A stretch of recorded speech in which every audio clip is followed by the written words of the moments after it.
¿Listo? Bueno, entonces, buenas tardes. Les agradezco nuevamente el espacio que me ofrecen para poder compartir esta temática de métodos teológicos.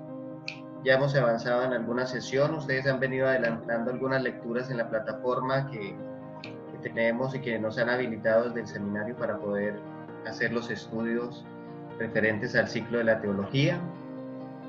Este espacio, pues trataremos de optimizarlo para seguir aprendiendo sobre el método teológico, sobre las mismas relaciones que vamos encontrando nosotros dentro del mismo ministerio. Entonces, les presento la temática para hoy, para que desde allí empecemos a desarrollarla. La presentación de la temática, el recordar un poco la clase anterior. Encontramos también para esta sesión 3 elementos fundamentales dentro del método teológico. Uno es el auditus fidei, del que ya habíamos leído ahora, pero que no sabemos tal vez todavía qué es. El otro, el intellectus fidei, y la actio fidei. Son 3 elementos que recoge el método teológico para poder hacer una buena comprensión de las verdades reveladas y de las verdades de la fe.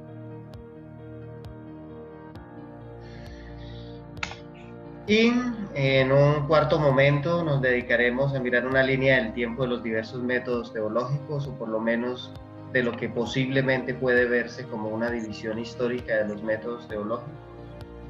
La veremos de forma general, porque luego dentro de las temáticas que se van a ir desarrollando en la plataforma, pues van a mirar cada época y cada tiempo. En cada tiempo van a descubrir cuál es el método teológico. Hoy miraremos nosotros el método de la teología patrística y sus principales representantes. Dice Walter Casper: el camino que conduce a la verdad solo puede ser la verdad misma. Y si nosotros creemos que la verdad es Jesús, pues solamente en Jesús, descubriendo como teólogos y como hombres de iglesia, podemos encontrar la verdad a nuestras búsquedas y a nuestras propias inquietudes. ¿Un hombre que no tenga fe puede hacer teología?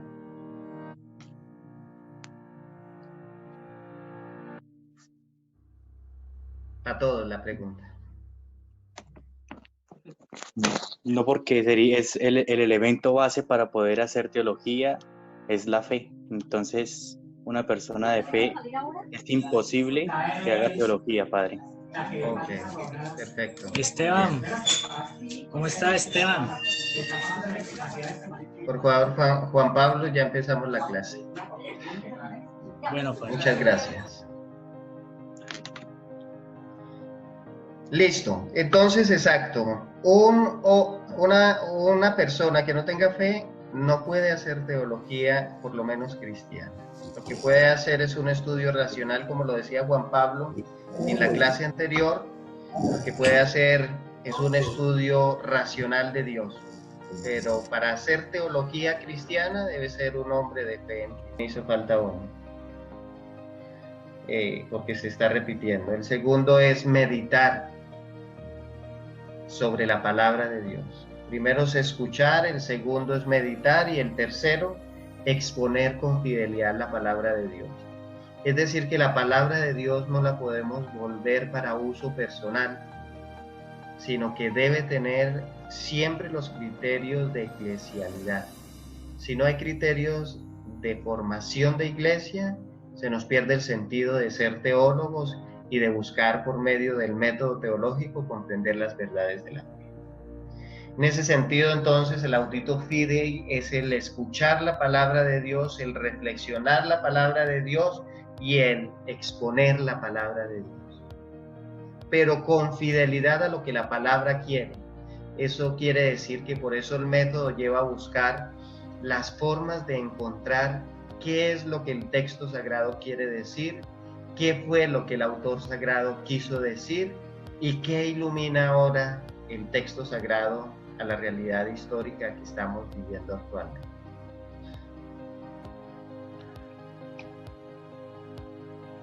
El segundo elemento es el intellectus fidei.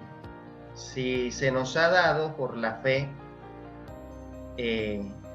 la tradición, la palabra y la revelación de Jesús, y se le ha dado al magisterio para que el magisterio la escuche con respeto, la reflexione con profundidad y la dé a conocer a los demás, ahora es necesario, dentro de esa comprensión, entender la verdad. Intellectus fidei significa entonces entender la verdad. Comprender la fe quiere decir comprender la fe de manera sistemática. Recuerdan que al comienzo de la clase anterior que tuvimos, se habló de que el método es un proceso sistemático que nos ayuda a ver y nos ayuda a procurar descubrir algo. Y aquí se nos está diciendo que para comprender la fe hay que utilizar la razón. No podemos seguir forzando la palabra de Dios como a veces la hemos hecho, sino que debemos buscar comprenderla de acuerdo a lo que Dios quiere revelarnos y darnos a conocer. Para comprender de manera sistemática, entonces, estas verdades reveladas, esta fe que se nos ha dado a conocer, es importante dar razón desde la fe de las cuestiones de la realidad y de las cuestiones que el hombre se plantea. Si la palabra no le dice nada al hombre, no estamos haciendo bien el trabajo de transmitir la palabra de Dios a la realidad histórica de cada persona.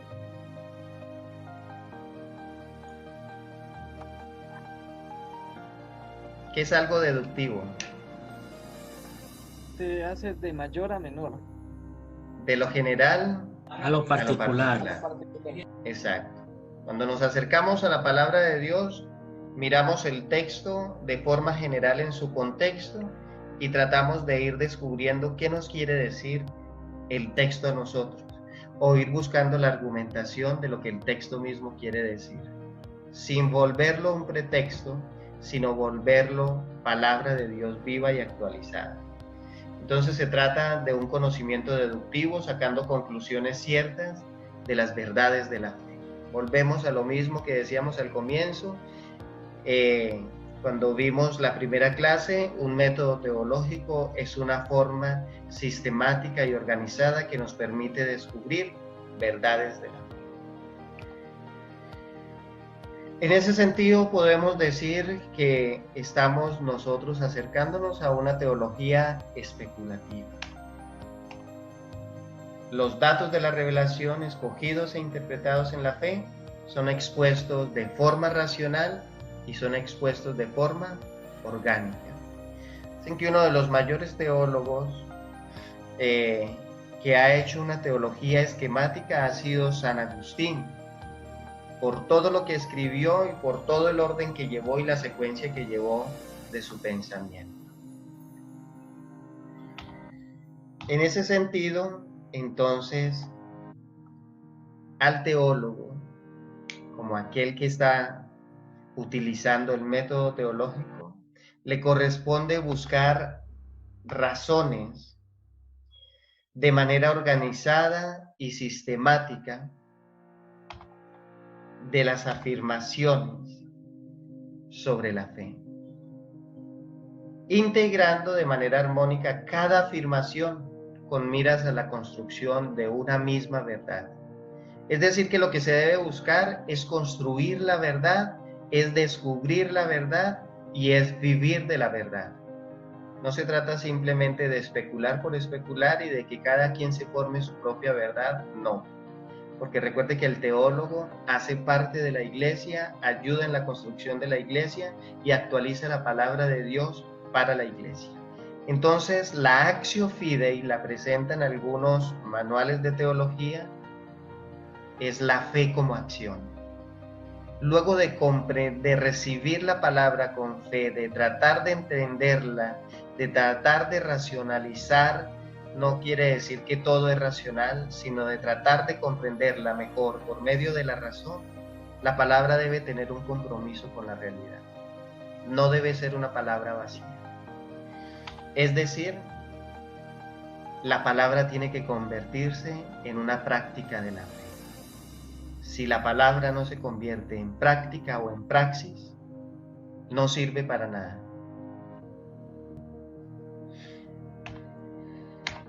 En esa perspectiva, entonces, en la acción de la palabra de Dios... Una pregunta. ¿Sí? Ahí dice, a la vida y a vivir la vid. La vida, a la luz de la verdad. Ok, gracias. Listo. El que está escuchando reggaetón, muchas gracias.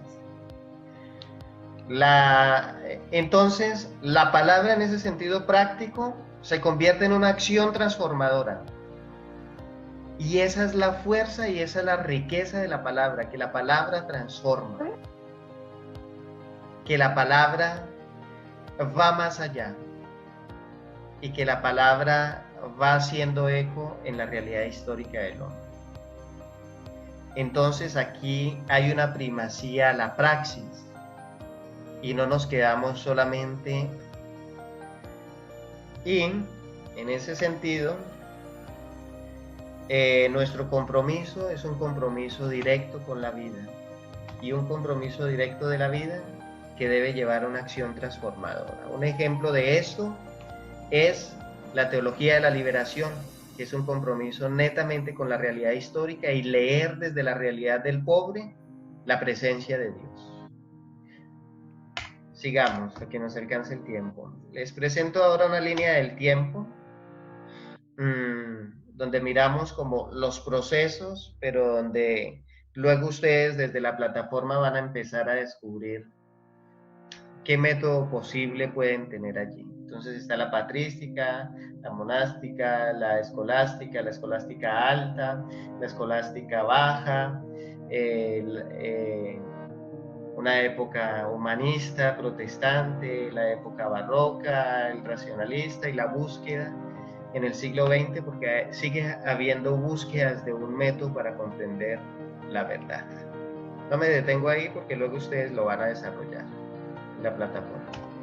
Y aquí entonces les presento grosso modo el método patrístico. Es el de los padres de la iglesia desde el siglo II al siglo VII. Bueno, y también tiene una misión, valerse de criterios filosóficos para hacer comprensible la fe. Y lo otro, hacer una conciliación entre la fe y la razón. Todo esto para decir que dentro de esa situación encontramos dos posturas. Una postura que nosotros encontramos es que algunos de los padres de la iglesia no estaban de acuerdo con utilizar categorías filosóficas para hablar de la fe. Y la otra postura ya es una postura abierta y dialogante con la filosofía. Eso generó pues que dentro de la iglesia se encontraran como esos dos polos desde los que se comprende la realidad y la historia y la presencia salvífica de Dios. En ese sentido, entonces, lograron abrir la razón los padres de la iglesia hacia la trascendencia y la enriquecieron también la trascendencia o las verdades de la fe con la razón. Hubo un mutuo enriquecimiento. Entonces nace de esta manera el pensamiento como un saber científico. Miremos en definitiva cuál era el método de ellos. Entonces, era un método sapiencial, es decir, que se destacaba por la exégesis bíblica. De allí que la centralidad esté siempre en referencia a la palabra de Dios. Son unos hombres contemplativos. Este método tiene un tinte especial en dos perspectivas. Se puede decir que el método se enfoca en dos cosas: en ser catequesis y en ser apologético. En instruir en la fe a los que estaban llegando al cristianismo y en defender el cristianismo de las constantes herejías que se estaban presentando y apareciendo en la comprensión de la fe. Busca la integración pacífica y la armonía práctica entre la fe, es decir, entre la revelación y la razón. Busca comprender y apropiarse del plan divino de la salvación que está en Cristo y que conocemos por la revelación. La teología y la vida espiritual están íntimamente ligadas. Entonces se comienza a hacer teología desde la realidad para educar en la fe y para defender la fe. Básicamente, entonces, podemos concluir que el método tiende a una visión unitaria de la teología: especulación, defensa de la fe, progreso espiritual del creyente. En otros términos, se concibe la teología como un comentario bíblico orientado a la contemplación y a la vida espiritual. Y ese sería el primer método que nosotros miraríamos dentro de la temática que está programada en los métodos teológicos. Entonces, en conclusión, el método teológico patrístico tiene que ver con la enseñanza catequética sobre las verdades de la fe y tiene que ver entonces con la defensa de la fe frente a las herejías. Es lo que se llama la apologética que empezaron a hacer los padres frente a las diferentes situaciones que se estaban viviendo y dentro de las diferentes realidades que se estaban viviendo. Les agradezco mucho el espacio que me han dado para poder compartir con ustedes estas reflexiones.